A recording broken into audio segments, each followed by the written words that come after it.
Hello again, everyone, and welcome back to Reddit Aliens. I'm John, and as always, thank you so much for being here.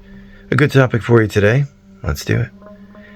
People share their most bone-chilling ghost encounters. Please remember to like, share, and subscribe.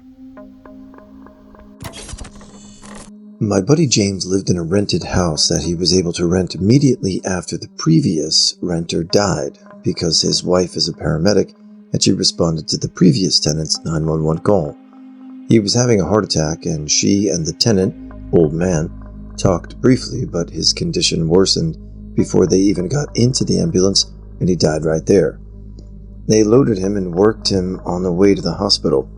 This paramedic and her new husband here looking for a new place, so they contacted the landlord and were able to move in quickly.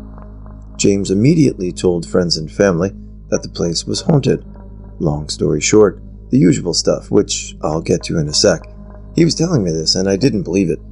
I had met him only very recently through his brother, whom I had known for a while, and my fiancé is friends with James's wife. They asked us over for dinner one night. James once again explained things and said I could expect to see things. What a treat. I felt like a guy watching a magician, and my task was to explain how he did his tricks. I figured James would repeatedly pull tricks and I'd call him on it throughout the evening. The lights flicked on and off fast when no one was near the switches. Bad breaker, I guess. He shrugged a whatever shrug. His wife showed me a hidden cabinet near the entrance.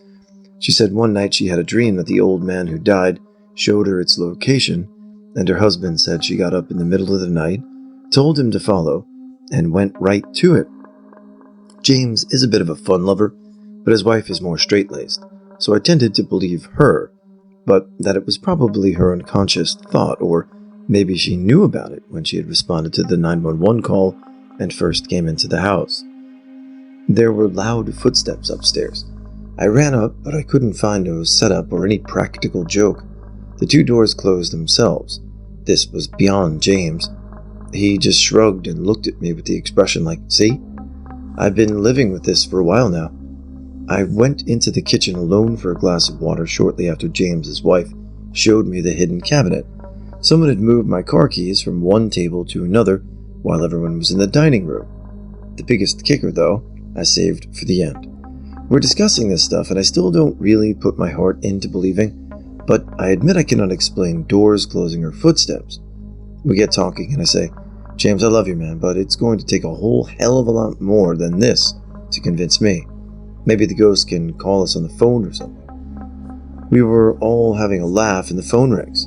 James laughs and grabs it and waits for the caller ID.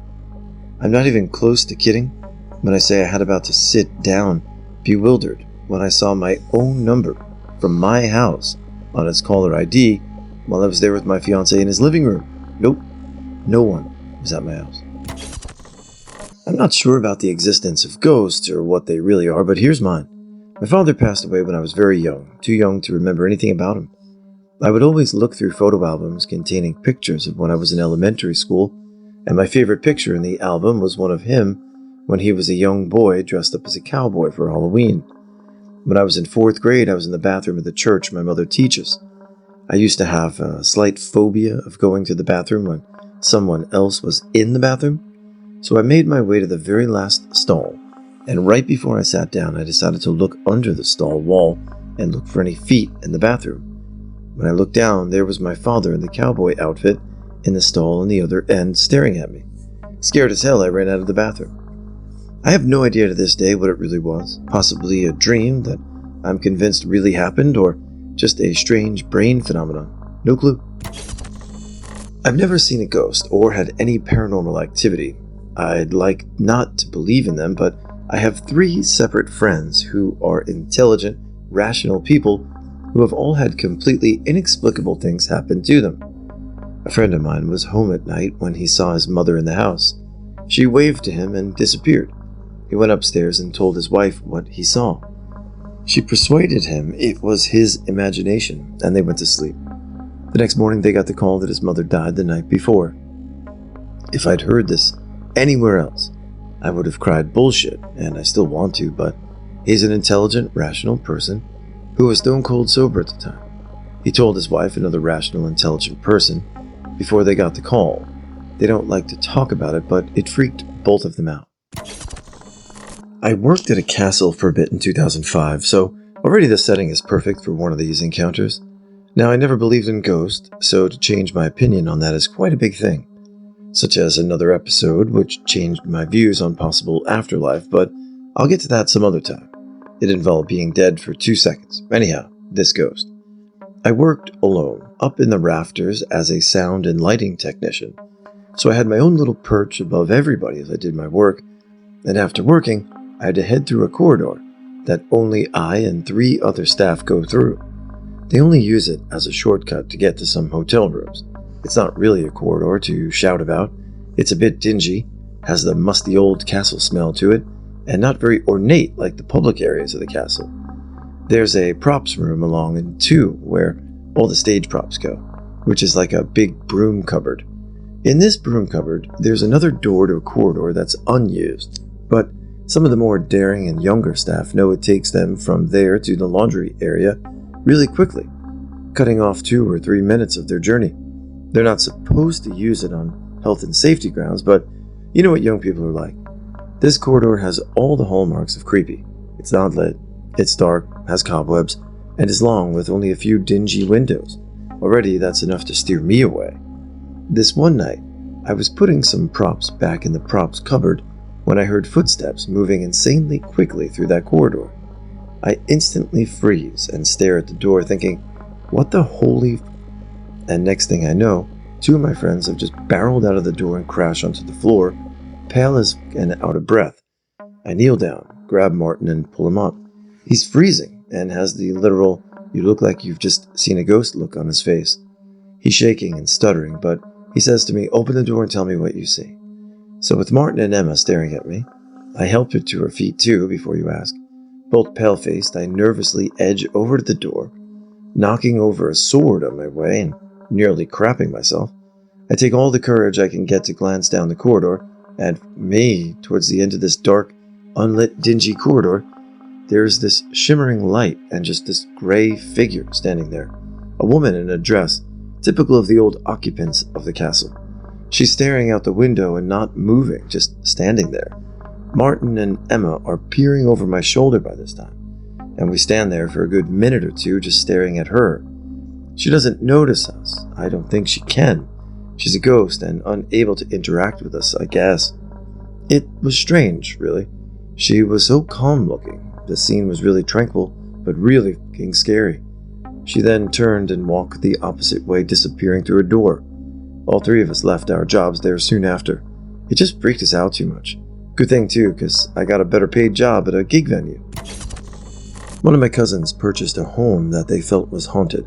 She told me that one day her 2 sons were playing in the family room when she gathered them up for their naps.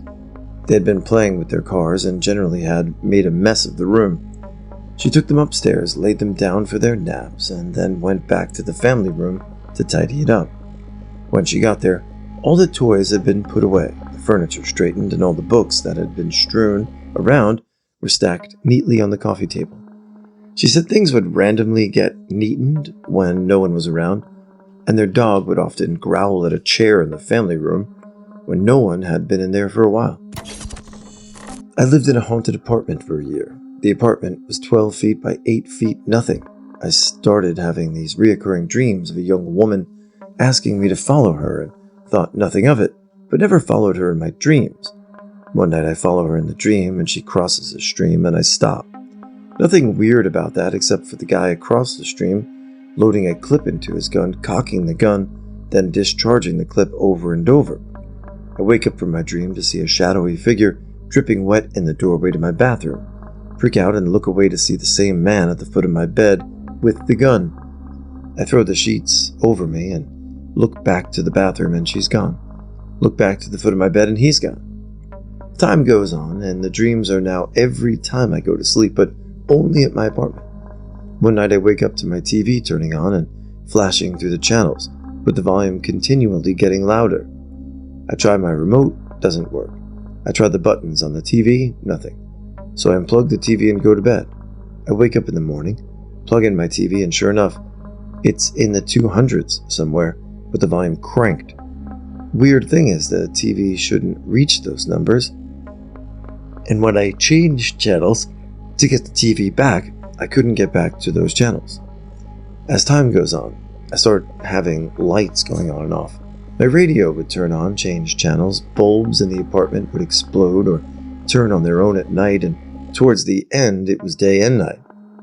Even started to see the dripping girl on a weekly basis around the apartment. The biggest event came from when I finally followed the girl through the whole dream. I woke up because of light flickering around in my apartment to see a hooded man at the foot of my bed. Thinking someone had broken into my apartment, I lunge at them from my bed, and we start exchanging blows, trashing my apartment. We square off, and he manages to reach out his hand and just touch me in the chest with 2 fingers. My whole body shuts down, and I fall on my back.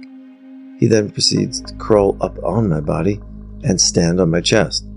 I ask, "What do you want? Leave me alone." Figure disappears, and I lay on the floor till morning and head off to class. I come home, and my place is trashed. I know what you're all thinking, and no, I don't do drugs and wasn't taking drugs when this happened.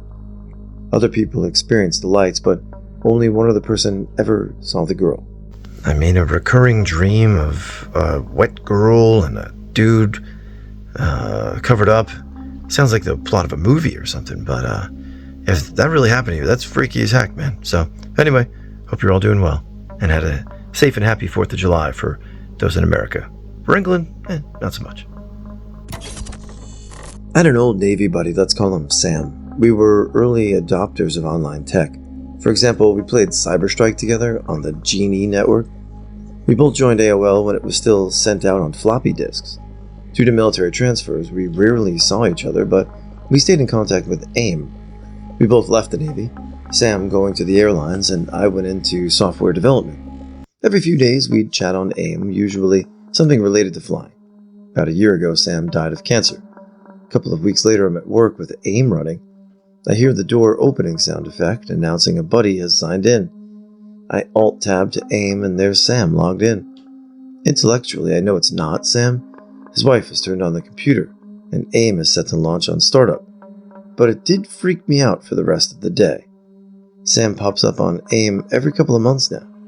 At least twice I've started to IM something about helicopters or the Navy before realizing what I'm doing. I don't think it would go over well with his wife, although he would have found it very funny.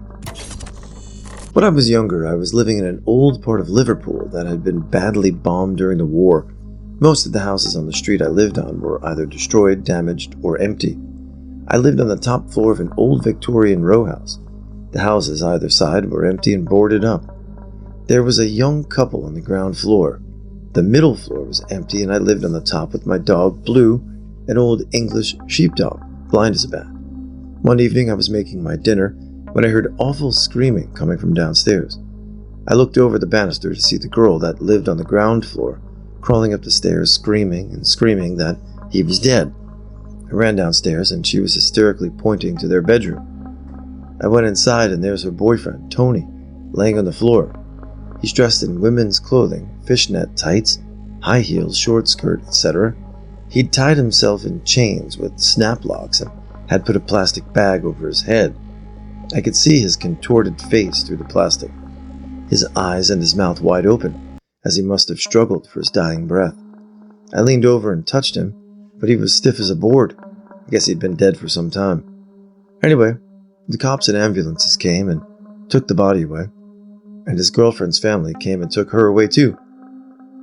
They came back a couple of days later for some of her things and threw out a bunch of his stuff, amongst which was an almost new electric drill motor that I rescued from the trash. They also asked me to feed the cat they had until things got settled and gave me tins of cat food. So, for about 3 or 4 weeks, I got into the habit of feeding the cat the last thing at night before I went to bed. The apartments were laid out such that all the rooms, living room, bathroom, bedroom, etc., opened into a central hallway, and each room had its own door lock. When she left, the only room she left open was the kitchen for me to feed the cat. All the others were locked tight. So, The fateful night arrives, and I'm not making this up, Saturday night, and I'm watching a late-night horror movie called The Norless Tapes, about a dead guy that won't stay dead. There's a storm outside with thunder and lightning rattling the windows and blowing through the house like a banshee. About an hour into the movie, there's a tremendous bang from somewhere in the house, and I think, oh, it's only the doors in the middle floor that were never locked, swinging closed with the wind. Time passes, and there's another bang. Blues all a tremble, and I leap out of my skin. The dead guy in the movie won't stay dead. There's a freaking storm going on outside, and now there's a door somewhere in the house banging, and I'm still all alone. The movie finally ends at 1 a.m. or whatever, and I say to Blue, "Come on, let's go feed the cat." I open a tin of cat food and proceed down the flight of stairs. By the way, the light switch in the stairwell were an old-fashioned sucker type. You push them in, and after a while they popped out to shut the lights off. We pass the middle apartment, and all the doors are closed. I pause for a moment, wondering, then shrug and carry on. I'm halfway down the last flight of stairs to where I can see his bedroom door, and the door starts to slowly open, swinging inward. The door has been locked since Tony died. The door gets halfway open, stops, then slams shut with a mighty crash. Then right at that moment, the sucker switch clicks off, the lights go out, and it's absolutely pitch black. The cat food goes flying, and it's a race between Blue and I who gets upstairs first. I won. I get back to my flat, and my heart is pounding, and I'm absolutely terrified. None of my doors have locks on them, and there's only one way out of the house, and that's past his bedroom door. No external fire escape in those days. I stood there for a while wondering what to do, and eventually pushes on the light switch, went to the banister, and looked over, and there, standing in the stairwell, 3 floors below me is Tony, looking up at me, and he's still got the plastic bag on his head. Why my heart didn't stop there and then, I'll never know. I stared at it for I don't know how long, unable to look away until it dropped its head and walked out of my view. There's only one other way out, and that's a 2-foot square hole in the wall between the row houses filled with a single layer of drywall to be kicked out as an emergency escape. I kicked at the drywall like a madman until it broke and crawled through into the house next door, which had been boarded up for years. There's crap all over the floor, and I stumbled out of the room in the dark and down the stairs. Halfway down the second flight, the stairs had fallen away, and I flew through the air and crashed onto the landing with the wind knocked out of me. I got up and ran down to the final flight and to the front door, but I can't get the stinking door open. I didn't know how to open it in the dark, and I'm still terrified, expecting Tony to grab me any minute, wanting his drill back. I went into the front room and started kicking and banging at the plywood that had been nailed from the outside. Eventually, the plywood fell out, and I jumped through the window. I landed on a nail with my knee, which hurt like hell, then took off down the street. I wandered the streets for I don't know how long, ending up at a friend's house at 4 a.m. I went back to the house later that day with a bunch of friends and got my stuff. I never told anyone what had happened. I just said I had a beef with the landlord. I was frightened, even in the daylight, and with my buddies, to go into that house. I look back over the years and wonder just what I did see that night. I thought it was one of my friends playing tricks on me, but none of them ever coughed to it. I don't believe in ghosts or any kind of supernatural events, but at that moment, I was as scared as I've ever been. But the saddest part is, Blue was gone. I guess he followed me through the hole and got lost. I never did find him again. Oh. My daughter saw a man dressed in a top hat and suit standing in our living room looking out the windows. She thought it was someone who had come to visit us. He had his back to her. She said he looked like he was from the game Oregon Trail or something. I took care of my friend's house while he was in the hospice, and later after he had passed away. I'd been in his house many times. Once he took me into his bedroom to show me some firearms he owned. He had to step away for a few minutes, and while he was away, I could smell what seemed like someone smoking a pipe. Neither my friend nor his wife were smokers. After his widow moved away, I took care of the house until it was sold. Most times I was in that room, I could smell the pipe like someone had recently smoked in the room. When the house sold, His widow came back and she and I met at the house to go over a few things. She told me that she knew the house was haunted. She told me that most nights when her husband was away, she'd wake up in the middle of the night to the smell of burning tobacco. She said after a while she'd yell, "Old man, put that nasty thing out," and the smell would immediately go away. She figured it was the previous owner of the house, who happened to be an old man who lived there, alone until he passed away. I had never told her about what I smelled when I was there. Not a ghost story, but strange. I worked for a property management company that took care of people's lake homes during the winter. We got a call from the security company that the temperature in one of the cottages dropped below 45 degrees Fahrenheit. So I got the key from my supervisor and went out to the cabin and went inside. The pilot light on the furnace in the basement had blown out, and all I had to do was relight it and hold the button down for a minute or so. The cabins had 2 doors, front and back, and wood floors. You could hear everything going on upstairs. I distinctly heard strong, heavy footsteps move from one side of the cabin to the other, heel, toe, heel, toe. I never heard any of the doors open or any latches being manipulated or anything. I quickly went up to the stairs to see who was up there, and there was nobody at all. I checked the back door, locked, and nobody was anywhere outside the cabin. Kind of freaked me out. I also don't really believe in ghosts, but some weird stuff has happened to me also. I was reading in my bed one night. I was about 13, and just out of the corner of my eye, I could see my door into the hallway. Gradually, I started to realize that I could see a silhouetted figure standing perfectly still staring at me. It had long hair that was in a ponytail like my father's wears his, so I figured that was who it was. However, I realized that they had faintly glowing orange eyes. When I turned and looked, no one was there. I quickly jumped up and sprinted downstairs and saw that my mother was the only person home. Also, the next day I was on my computer, which was situated on a landing at the top of our stairs. I heard someone at the bottom of the stairs, and when I turned to see who it was, a bright orange package with light blue ribbon flew into view and landed a few steps down.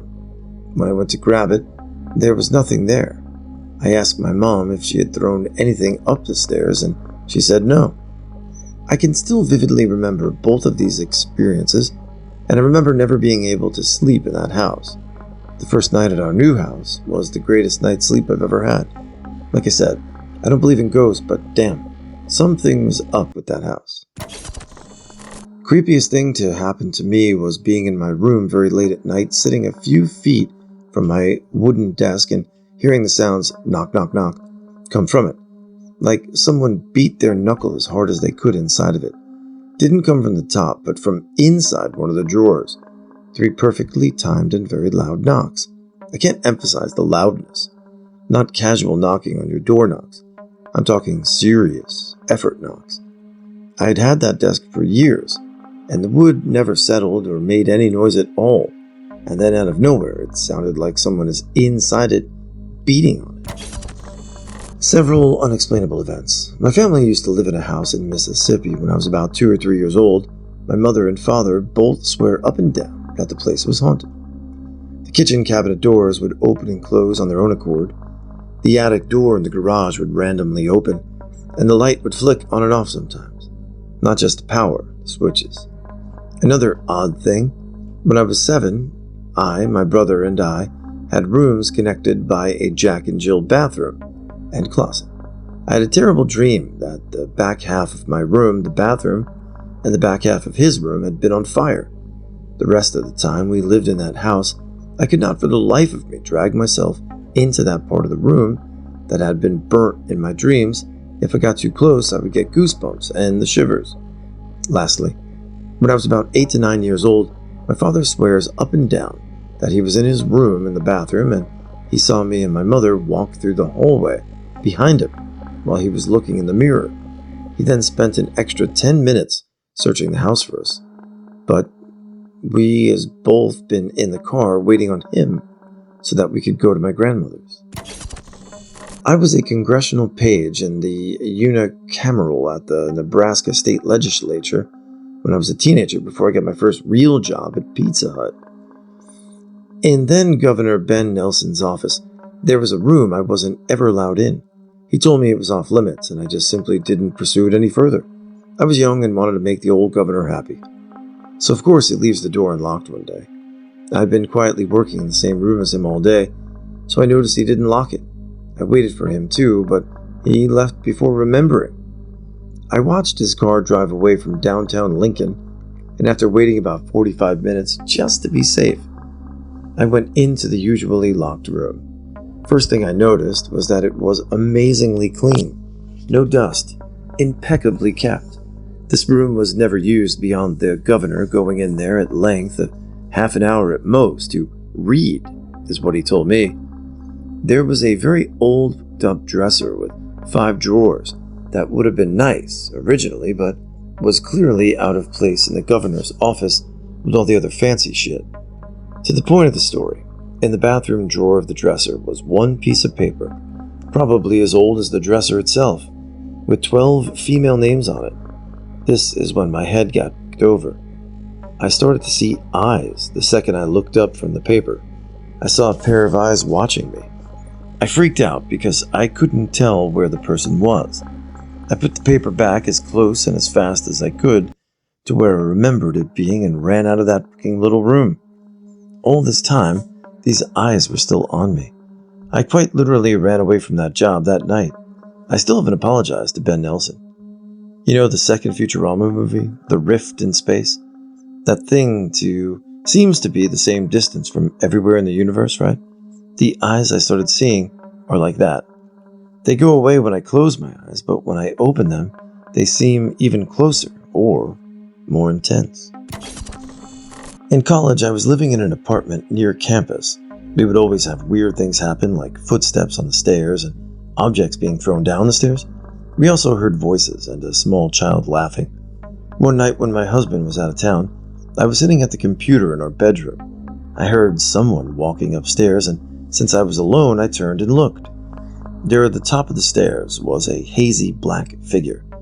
It walked toward me and started picking up my hair. I had fairly long hair then, and parts of it were sticking straight up in the air. I calmly asked it to leave, and it put my hair down and disappeared. After that, I would sometimes wake up at night and would see the same figure standing at the top of the stairs, looking at us. Some friends of mine used to live in this old farmhouse and regularly had doors that opened and slammed on their own, cold mist coming down the stairs and mumbling voices that escalated at night. They said they couldn't make out actual words, but definitely sounded like 2 men having a conversation in the hallway. You know those little magnets with words on them that everyone uses to make obscene sentences on the fridge? So they don't own any, but one day my buddy's girlfriend went to do a load of laundry, and there was a magnet on the dryer door. It said, "Leave." They moved out a month later. My daughter gave me the heebie-jeebies one day after I gave her a bath. I had her lying down on the bed. She was 2 at the time, and I was drying her off, but she was staring at the ceiling unblinking. "Hey buddy, you alright?" I asked her. She says, "It's Pop-Pop," which was what she called my dad. I asked, "Where's Pop-Pop?" "Up there," she answers, pointing at the ceiling. This was about 3 weeks after my dad died.